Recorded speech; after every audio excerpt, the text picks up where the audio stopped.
Hi friends, welcome to Nithu சமையல். இன்றைக்கி பார்க்க போகிற ரெசிபி வேர்க்கடலை உருண்டை.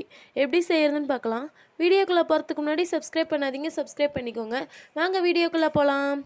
நான் இன்றைக்கி 200 கிராம் அளவுக்கு வேர்க்கடலை எடுத்து வறுத்து வச்சுருக்கேன். வறுத்து தோல் நீக்கி வச்சுருக்கேன். இந்த வேர்க்கடலையை நல்லா தோல் நீக்கி வச்சுருக்கேன். இதை நம்ம ஒரு மிக்சி ஜாரில் மாற்றி கொரகொரப்பாக அரைச்சி எடுத்துக்கலாம்.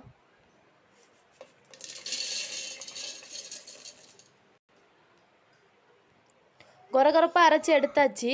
இதை நம்ம வேறு ஒரு பாத்திரத்தில் மாற்றிக்கலாம்.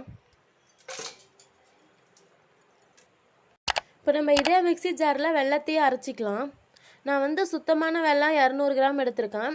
எவ்வளோ நம்ம வேர்க்கடலை எடுத்தோமோ அவ்வளோவே வெல்லமும் எடுத்துக்கோங்க. இதையும் நல்லா மிக்சி ஜாரில் போட்டு அரைச்சி எடுத்துக்கலாம். வெல்லத்தையும் அரைச்சாச்சு. நம்ம இதுலேயே மறுபடியும் நம்ம அரைச்சி வச்ச வேர்க்கடலையை கொட்டி இன்னொரு தடவை அரைச்சி எடுத்துக்கலாம். அரைச்சாச்சு. இப்போ நம்ம அதே பாத்திரத்தில் மாற்றிக்கலாம். இப்போ நம்ம வேர்க்கடலையும் வெல்லத்தையும் சேர்த்து அரைச்சாச்சு. வேர்க்கடலை உருண்டை செய்கிறதுக்கு வெல்லமும் வேர்க்கடலையும் இருந்தால் போதும். அதுலேயே நம்ம வேர்க்கடலை உருண்டை செஞ்சுக்கலாம். இப்போ நம்ம இந்த வேர்க்கடலையே உருண்டை பிடிச்சிக்கலாம்.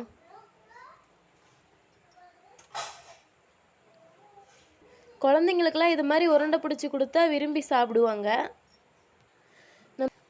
பாருங்கள், வேர்க்கடலை உருண்டை ரெடி ஆயிடுச்சு.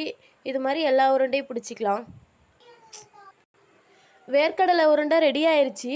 இது மாதிரி வீட்டில் செஞ்சு பாருங்கள். நம்ம 2 பொருளை வச்சு ஈஸியாக 2 நிமிஷத்தில் செஞ்சு முடிச்சாச்சு. இது மாதிரி வீட்டில் செஞ்சு குழந்தைங்களுக்கு கொடுங்க. ரொம்ப ஈஸியாக இருக்கும். இது மாதிரி செஞ்சு பாருங்கள். செஞ்சு பார்த்துட்டு எப்படி இருக்குன்னு கமெண்ட் பண்ணுங்கள், லைக் பண்ணுங்கள், ஷேர் பண்ணுங்கள். தேங்க்யூ.